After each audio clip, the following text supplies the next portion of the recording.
back at it again. In 2020, I had over 132 live stream episodes of Adrienne Barker Speaks, No Prep Needed, which actually means no prep needed. And this morning I didn't actually get myself set up correctly on StreamYard. So that's why we're coming in late. So my first guest to start 2024 is Sheila Slick. And Sheila is the president of Five Milestones. Sheila, I've known Sheila, so I want to be upfront. I've known Sheila. We served as co-chair of SCORE. It was the most enjoyable time. But one of the things that still confused me is your logo of Five Milestones. So everyone go on to fivemilestones.com so you can take a look at it. Can you give me what the Five Milestones mean? Well, when I decided to do this LLC, the 5 represents change. It was after a transitional period in my life where I needed to transition from one company to another. And I was completing a master's degree in leadership. So the 5 symbolizes change. And the 5 steps is how I map out any beginning and then that vision, that end. And if you break it into the 5 steps, which is also 5 decades, I'm about 5 decades old without having to reveal my age.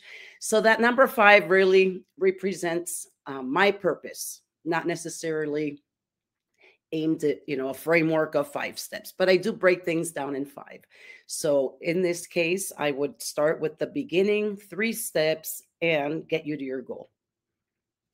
I love it. Thank you, Sheila. And you have, we work so well together. It's always been a pleasure. And I know that you've made some big changes, but when you started your business, what was your focus at that time? And what year was that? So it was 2020. I had been living overseas for over 23 years. I had founded or co-founded 3 different companies while living overseas. That 3rd company was Slick Developers. And it's a software company, information technology outsourcing, which is when you hand over your tech to me.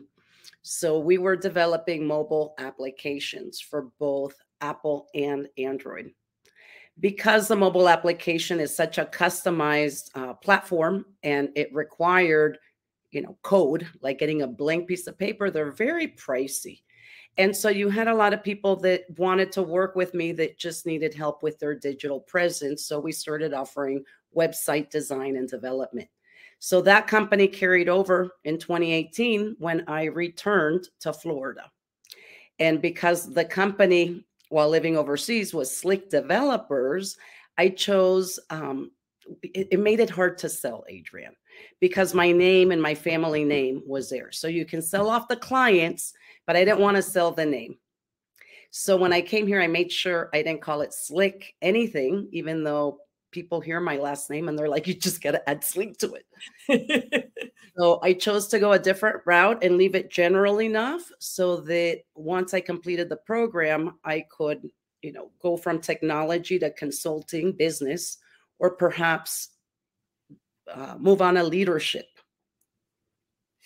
I think I said the same thing to you, like, oh, you got to use a Slick name. Okay, so now I will also say that please go to Professional Global Etiquette because my website looks amazing and it was created by Five Milestones and I love it. And Sheila, but the 2 of us and a lot of coaches and consultants have the same issue.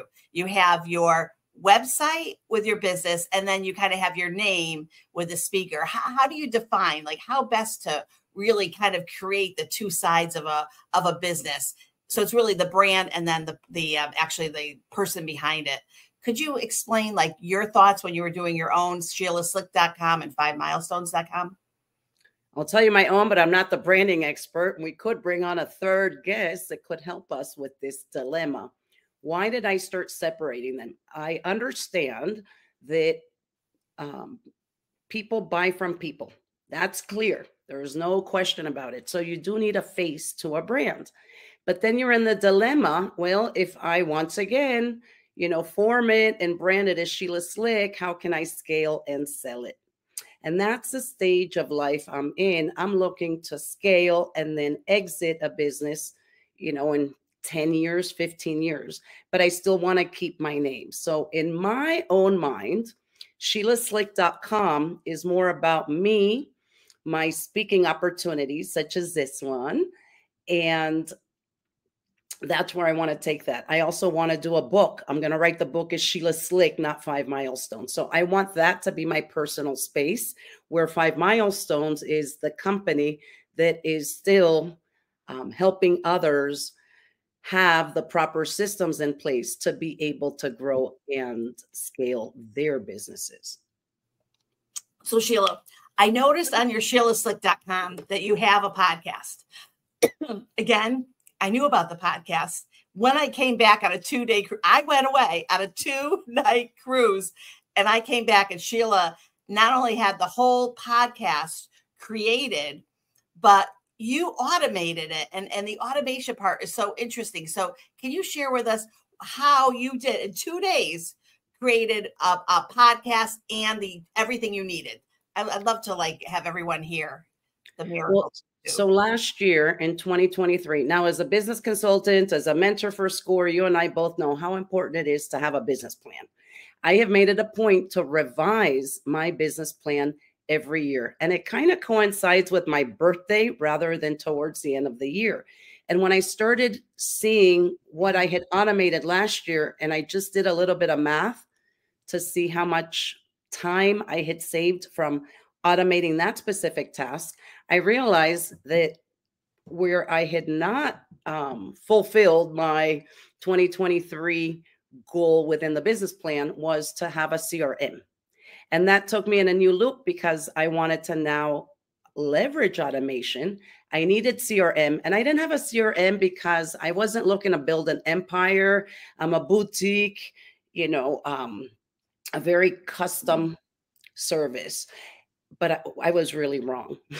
Having a CRM is not about how big you want to get. It's simply a must-have, no matter how many clients you have. And you're not going to lose any personalization by all of a sudden organizing all of your contacts. So after I found that perfect CRM, it's actually a complete business platform, Keep. I became certified. And that's how I was able to build so quickly the platform to be able to automate the complicated process of booking and communicating with your guests.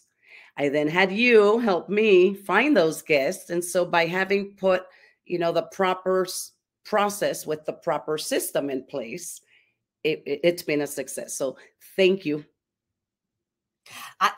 It's amazing. It's so professional looking. So let me understand this. So but you did more than that. I mean, that sounds great, but you also created the artwork. So we're talking 2 days.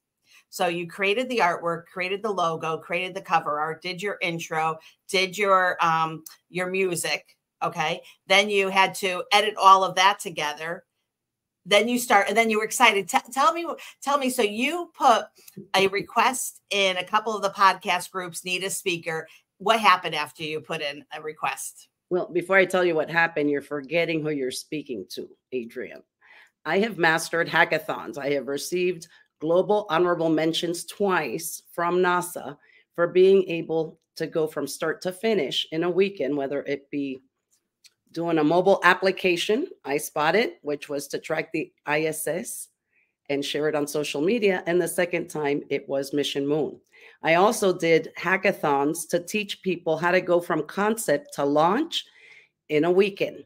So when I focus on a project, not only do I take action, but that's the difference between an idea, and a business, or an idea and a project. So don't be surprised if you want to work with me. I can do the same. I've already launched or helped 3 different people last week alone go from idea to launch. And it was so rewarding when I had one of them even cry, because this is something that she's had in the back of her mind, but she just hadn't executed. And tomorrow I've got my 4th. And I can't wait to hear her, because she's already doing a podcast for someone else, but she's just the voice and she wants her own, and she's going to be great. So if I can empower her by making sure that within the next 48 hours, she too launches that podcast. I love it. And you're really making relationships with the podcast. Tell us a little bit about what you're finding when you're doing the interviews. Yes, which is, back to your original question before I did that. with the podcast, what's mind-blowing is here we are on LinkedIn. Hi, LinkedIn. Hi, followers. Hi, connections. Maybe you've, sent me one of these intros of what you do. Maybe you want to just schedule that meeting. I have no idea why we're going to meet, right? If you're just asking me to meet you for half hour, I'm looking at my calendar going, well, what's the purpose of this meeting? What do we have in common? And it's not personal. It's not really building a relationship. With a podcast, you are first inviting guests that you already know you have a common interest or a common topic to discuss, like you and I. And now you and I, well, we know each other, but if we didn't, we're building a relationship by getting to know each other in this 20 minutes. And to me, that has just been the most exciting part, because I feel that I'm really building relationships with people that I want to build relationships with. So I'm taking them off LinkedIn, because some of them you meet through LinkedIn. So that right there has been such a game changer that I wish I would have done this back in 2020. It should have been my number one, marketing and networking strategy. I love it. I love it. Sheila, to me, when you're like, how you're doing it is so perfect, and your niche market. Do you want to share who would be your ideal guest? Well, my ideal guest right now are experts in their fields and either entrepreneurs or leaders. So you don't have to own your own business, but you do want to share insights. And in order to do that, I really want you to, be a master at your trade. If you transitioned, if you are a coach or a consultant that offers advice, it's a great chance to share some of your insights to see if anyone in my audience connects with you, right? It resonates with them and it says, I want to learn more about this person. And once you have a podcast, what's really interesting as well is it's almost like a community where a lot of the other people have podcasts as well. So then now they're inviting you to speak to their audience. So it's a win-win for both. I love it. I'm a podcast host. I'm not a podcast. Well, I am a broadcast host. We're going to call this. I am a podcast producer for 5 amazing shows. And, I love it because I love my hosts. I really enjoy the work that they do. So it's such a pleasure putting everything together. So I know what it's like to do the back work. And it was really wonderful to have you on Gary's show. He's such a lovely man, but all of them are just absolutely lovely. And I'm just going to take a second to say Whiny Palooza with Rebecca Green, who every time I just love her face and her smile and the way she's so infectious, and everyone enjoys talking with her. Gary Helt is amazing. Grow your business and grow your wealth. Dr. Joey Fawcett with Work Positive Today. We have Ross Brannon with Financial Flossing, and the kindest, most gentlest man, John Creekmer from Creekmer Wealth. He is a very loving man. So I understand how to produce a podcast. So I think together we've always been like a good team. And my client is Market Domination with Seth Green, who also does a fantastic job. Want to be clear, producing podcasts and the work that he does. One of the things Sheila and I talked about is getting us booked on podcasts. So how's that going for you, being the opposite, like you're today, being actually a guest on a podcast? I love it because I'm still building relationships with you, your audience, and anyone that wants to connect with me that's part of your audience can do so by visiting my LinkedIn profile and clicking connect. I love it. I love it. Or follow, and you could be like a quiet little follower. Sheila, okay, so now I'm just going to be honest with you. This is candid conversations. Why are you just going to follow? What's the point? Well, a lot of people like to follow because they may not have the ability to give you a connection or send a connection. And LinkedIn has made it so difficult that you have to have a premium or sales navigator. But if you don't, I may only have the option. I may be limited. All of a sudden you get a message, you've reached your weekly limit, and then boom, I have to follow. So that's one of the biggest reasons. Otherwise, not everyone. I mean, I love following Oprah Winfrey and other people too. I don't think she would accept my connection, but maybe I could get Oprah. Well, I want to just say this too. One of the things I also book myself on podcasts so I could see what it's like. I think it's important to stay in the know. And one of the reasons why I'm doing this is because my brain was starting to feel like it was getting a little mushy. And I like being able to ask questions, focus, and then actually not have a script. So this kind of pleases me. So what I've noticed, Sheila, is the podcast hosts that don't have any automation or they're not doing things manually. We can tell, guests can tell, right? So go ahead, tell some of the things that you've noticed when there's no automation and when you're guesting. Well, it's also a process, right? You have to take the right steps. So in my last 2 podcasts, I really appreciate how they both made it a point to really thank me for having taken the time to learn a little bit about them and asking thoughtful questions, or, thought-provoking questions. These are very educated, experienced people. And what they both said to me was, I can't tell you how many times I've been on a podcast where the host isn't prepared, or they don't, know enough about me that makes me question, well, why do you even have me on your podcast in the first place? What's happened to me is I've had maybe a meeting. Some people just use a calendar link, like, oh, you want to be on the podcast, book here. And then I get this email confirming the podcast booking. 2-3 weeks go by. And now it's time for me to join the meeting. And I'm wondering what the meeting's about, what I'm going to get asked. So when I say it's a process, the booking should begin by first getting that information and automating it, getting that information from your guest, then taking the time to do some research to learn about the guest and ask yourself, what do I want to learn, from them? Or what do I find intriguing about them that I think could be useful to my audience? And by automating just those 2 steps right there, you're guaranteed to have that information beforehand. I then take them to the booking calendar. So if I don't have that, I don't want them to book just yet because I don't feel prepared. But it doesn't end in the booking, because now we show up like you and I, and now we want to continue sharing when their episode is live. You also want them to maybe rate you or give you a Google rating, or see how else you can connect, whether it be as a client or a strategic partner. Now that I know what you do, and we may have an audience in common, how can we collaborate together? All of these wonderful opportunities only exist if you follow up. So by automating these steps I just mentioned in a package, you're able to focus more of your time in the actual, conversation in the podcast. And then, of course, the marketing of the episode. I love it. Sheila, one of the things I notice is, and this is going to be a tip, so I'm actually going to say it. So if you have a Calendly or you're using BookMe or another program, make sure you put the name of your podcast, make sure you put your phone number in, your email in, so that your guest 3 weeks later, when they go on, doesn't have to try to go back because all they have is your email. And this happened to me a few times too. So it's really important to make sure, and this is where I believe in customer service, make things easy for the person. So whether they're going to buy from you or guest from you and be your guest, things should be easy.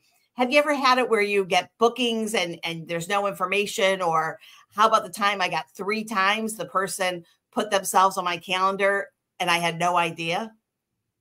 Does that happen to you?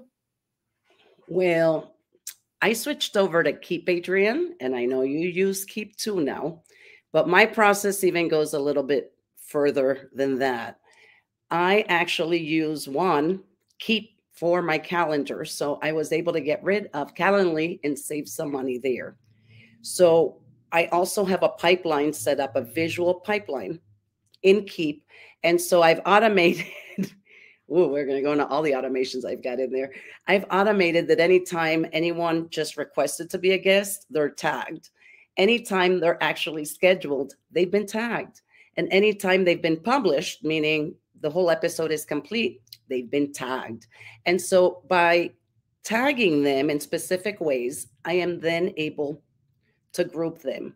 And I am able to now personalize my communications with them, or I'm also able to send a broadcast and share my latest episodes by pulling up the tags. So no, it's not happening anymore. I have a very good system in place.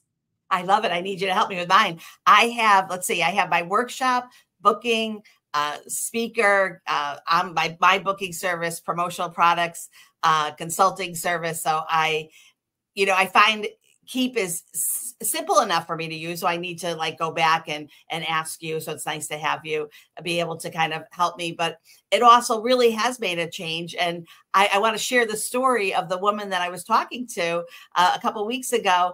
And I was saying to her, I don't sell Keep. I don't make any money off Keep. I say that to Sheila. If the day I make money, I won't be able to push it because it makes me feel awkward. But I like sharing it because the price is fair. And for someone like myself, if I'm doing it, a bigger business should do it. Does it make sense? So this woman said to me, I'm very busy. I can't learn anything. I'm okay, Adrienne. I have everything right here. And then she showed me a folder. And I said, all your stuff is in a folder? You don't have it automated? She said, no, I don't need to. I said, oh my gosh, then you don't need to sell your business. You're not going to, like, you actually now you own a job and you don't have a business, because if you have a business, you need to have processes. How are you going to sell a folder? That just won't work. So I think that people have to first stop the negative talk inside and saying, I don't have the time. Obviously, you don't have the money, then Sheila does something very special. I'm not talking about a deposit, Sheila, or giving a discount. You actually offer a service where you go in and look at other expenses. Can you explain that? You kind of look at overall, like what they are paying for to see where you can save the money. Oh, okay. I was like, wait, I'm not offering bookkeeping, Adrienne. You're like a service. Well, what I do is an audit. So what you find is that a lot of people are using multiple softwares to run their companies. And a lot of people may just be using Excel. So you're talking paper. If you're using Excel to track your sales and you're having to actually manually input name, invoice amount, so we've got the Excel and we have the paper, then you're losing a lot of time. And with today's technology, there's just different steps you can take to be able to automate or to integrate so that the software communicates with each other. So what I find is people are using one type of software, let's say in your case for their Calendly, right? For their calendar, another one to invoice, another one to send out their marketing emails, right? Those emails that you receive monthly or weekly to keep your clients or your prospects top of mind. Other people may also have that CRM. And just right there, without even getting into social media or anything like that, or project management, you're using at least 4 softwares. So by me helping them, I can say, well, here's how Keep can help you. You can get rid of that software and this software. And a lot of times, some of the softwares, whether it be a Constant Contact, a MailChimp, ClickFunnels, ends up being about the same price or maybe even less. I can save you money because you're getting rid of some of those other softwares. And for that same price, you're also receiving a phone line and a marketing line. So with the marketing line, now you're able to send SMS text messages. So anytime anyone books that podcast appointment or that initial consultation, or I have one called work session, when someone wants to work with me for an hour, I actually bill them by the hour before I set up that appointment. I can set it up so that they get a reminder via text, just like when you go to the doctor, that your appointment's coming up. So these reminders also help you because by reminding them via text, not just email, you're able to have less no-shows. Yeah, that's so professional too. It's really how you look. I had a woman that I was doing a podcast, but she wanted to do like a pre-conversation, and that was fine. And then like 2 weeks after, I had another appointment. I thought, oh, okay, this is a podcast. So you know what? I got up that morning and I got ready, made sure I was all set so I could work, and then just stop what I'm doing for the quick interview and continue with working. And, I'm all excited. And she gets on again, and the email and the invite came from her. And she's like, Adrienne, what are we doing today? Why are you here? And I'm like, why am I here? You're the one that sent me the invite. and and you don't have any information.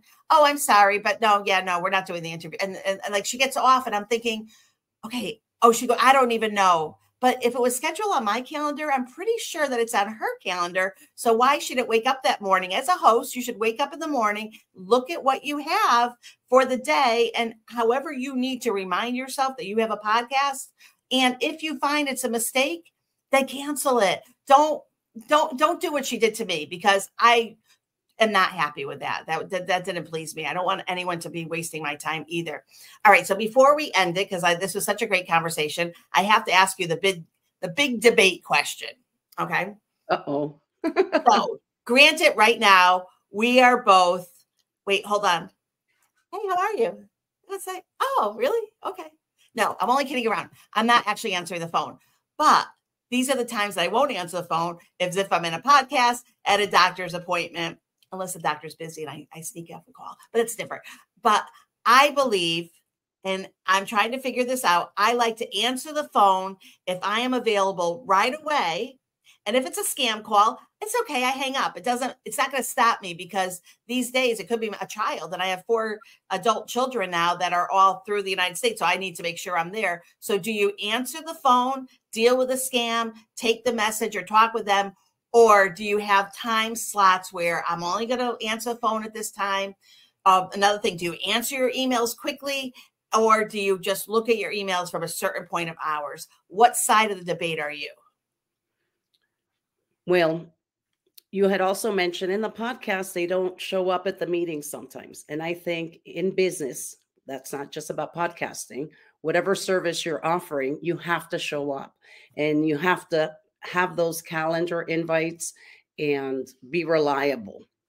Otherwise, people lose trust. And if you can't, if you don't have a system in place to make sure that you are answering in a timely manner, then it's just showing how unprofessional you are, or how undependable you are. Why would I want to work with you?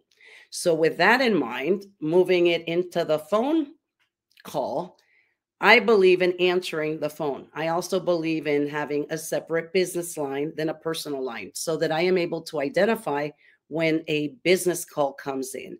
If I am unavailable, I have a recording that you actually were one of the ones that tested it for me, that explains where they can get more information, and leave a recording, a professional recording, that they can either text me or leave me a message so that I can get back to them as soon as I can. I am also able to set working hours. This is all included in the Keep Business line, so that my phone doesn't ring anytime between the hours that I don't want to be answering business calls. So I still stay professional. I am still on top of the calls or the texts I receive. But we spend so much time in the awareness stage trying to bring these clients into us, that you need to be consistent and efficient in these communications in order to be able to grow your business. I'm really curious. I wish I had time to actually do a poll. I'm curious if the way that we respond to our clients is how they respond back to us. So for instance, I'm always answering emails really quickly. Or if not, if it's an hour or two, I'll say, I'm sorry for the delay. If I need to, I'll set my out of office. That, provides me a little bit of time. But even if I don't have the answer, the big one is when I don't have an answer, I still respond and say, I've received your email. I just don't have an answer. So please look for another email from me a little later with the answer. But I find that the majority of my clients get back to me and kind of do the same thing. So do you think what we put out in the client universe is what we get back? I think so. And in your case, if you have a contact form on your website that says, leave me the message here, what I would suggest, and we can look into this since you do have Keep, is send an immediate email so that they know your submission has been received. While you wait to hear back from me, here's 1, 2, 3 useful resources that can either answer your questions or get you to learn a little bit more about me. And in my podcast, I just interviewed an SEO expert. It's not released yet, But he said the most important page that as a consultant we needed to have was the FAQ, frequently asked questions. I don't have that. I need to build some of that in. So these are the kind of questions that you could maybe say, if you want to, read some of our frequently asked questions and the answers, click here to read more. So you're still nurturing that relationship, even though you're not at your desk immediately replying back to them.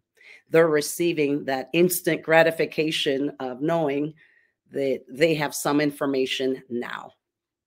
Ooh, okay. I want to add that to my program. So thank you. Yes, yes, yes. I find with Keep too that you're always, it's fun because I'm always like testing the waters and seeing what works and what doesn't work. And I love doing that. All right, Sheila. So we're coming to an end. I wanted to keep it in the 30-minute time frame, but I also want to say to people, and I want you to chip in on this one too. We all are getting these messages on LinkedIn, and there's nothing wrong with it. I love when people try to sell to me. I enjoy every part of it because I get to learn from them. So I have no problem. What bothers me is if you try to sell to me and you don't have your phone number. And now if you don't want to use your cell, then look at a program like Keep, where you can have a number. I do have an 855 number. I'm going to make myself accountable right now to everyone. I'm going to start to put that and use that number and do some of the things that Sheila said, because my boundaries are, I just don't have any and I need to build some in. And then the other thing is, and make sure you have your name, your company, and your phone number. And if you're going on LinkedIn, your email too. Why you want to sell to me, but then you are, this is for all the people that are sending out these like LinkedIn lead generation kind of messages that don't make sense. You want to sell to me, but then you don't want to tell me who you are. You don't want to give me your phone number. I don't have your company name. And the expectation, I'm assuming, is, well, she'll go back and look at my profile. Now I got to look at your profile. For me, I'm like judging your profile. Like, wait a second, these are all the things that we can make it look better. So maybe you don't want me on your profile, because I always see that there's not a lot of, there's a lot of people that need to have their profile redone in LinkedIn. But the other thing is that now you got to ask me to contact you. And I got to, like, you're making me do work. At that point, I'm not interested in working with you because you are not customer service focused. And so that is like the one big takeaway in my mind, whenever I talk about LinkedIn and these messages that come in. And when they come in like that, I really just, I say, no, thank you. I read it, but I don't have an urge. When it comes in with all that information, I'm responding to you, because if you're listening to me now, I probably responded to you because I'm happy that you've done everything that I feel like you should do. And then maybe I can learn something. And I think Sheila taught me also, it's kind of fun, Sheila, now when I get these messages in and they say, let's meet for a chat. I go, okay, let's meet live on my show. So I've had 3 people say, okay, Adrienne, I'm brave enough to do it. It's not the most, it's kind of could be scary being on a show. And though obviously we don't talk religion or politics, and the show is going to be like this. But, if the child comes in or the dog barks, those things never bothered me. And there's no cleaning up on any kind of, this kind of show. So I save myself time and energy and not having to edit and audio. Sheila does an amazing job doing it. Thank you for booking Dion and Tim. I really appreciate it. And one other thing I just want to say, Sheila, our relationship, it's so, what I like about a relationship? You'll send me something like, oh, Adrienne, here's a landing page, or I just updated my website. And at night I go on and I actually click everything. And then I can say to Sheila, oh, this is not working. And Sheila's like, oh, but I know you don't even expect me to do that, but it's something I want to do. Because when you have a collaboration like Sheila and I have, it's a beautiful thing. We work together. So if things that I can't do, and when, and Sheila, we're teaming up so beautifully, we don't have an operating agreement. We don't have a partnership agreement, but together we've been doing this and just kind of building each other up while working together and sharing some of the same, I've given Sheila clients or people that I felt could use the system. And, so I just love it, Sheila. It's a great, I hope everyone out there actually has a Sheila Slick in their life. Well, let me close off with that. I interviewed to become a SCORE mentor about 3 years ago. And when I met you, I said, are there more Adriennes out there? And you sealed the deal for me of the importance of having a mentor, because by having that person that you can share these ideas with, it allows you to see things from a different perspective. Sometimes it's really hard for us to be able to answer our own questions and we get lost. So just by having a conversation, you're able, you know, to provide that feedback, that second pair of eyes, as you so much say, and that helps me grow as well. So it's a win-win for both. I would also like to invite your audience, and thank you for those 2 referrals for my podcast, to visit my website, fivemilestones.com, and under the podcast page, be a guest. There's a button, be a guest. Click it if you'd like to be a guest on milestone moments in business and leadership. Lastly, we have spoken so much about Keep. If you sign up for Keep through a certified partner like myself, I am able to offer you a special price and 1,000 extra contacts than if you were to go directly to the website. So you can take advantage of that offer, whether or not you need my tech support. Wow, that is a really good offer. Oh my gosh. All right. I'm going to call this episode Love Fest because No. Let's think branding here. It's not a love fest. It's a love fest. So thank you so much, Sheila. Thank you for being my first guest in 2024 on the live stream. And I hope that it all works out well and we look good. And Professional Global Etiquette is the name of my company. And under it is an umbrella of a lot of things that I do. I have 35 years in the promotional products industry. So I consult and help those. I love LinkedIn. So under the PGE brand is my LinkedIn programs. I have an amazing LinkedIn Lift program. And guess who put it together for me? Sheila. And she created all the modules. And then all I had to do was insert my calendar. So it's actually a module and then live coaching, a module live coaching, so that we make sure that you get everything you need. And if you ever see me teach LinkedIn, I'm pretty darn good. Also, I do a LinkedIn workshop. I'm doing one now free for any company. If you have 10 or more, it's wonderful. Not, it's okay. But this is really for companies, because what we want to do is have your LinkedIn look the best it can. And a lot of companies, employees, it may just be a little disjointed. So let's clean that up. And I think that's it. And so thank you so much for being here, Sheila. And thank you everyone for listening. If the 2 people that are, and just a little shout out. I'm in my daughter's room while she's away. So I'm an empty messer. So I didn't bother changing it. So she's spiritual. So that's what's around me. All right. Thank you all. Thanks, Sheila. Thank you. Awesome job. Awesome job. Stay on. We'll end it together. There we go. End stream. And that should end it. And just hold.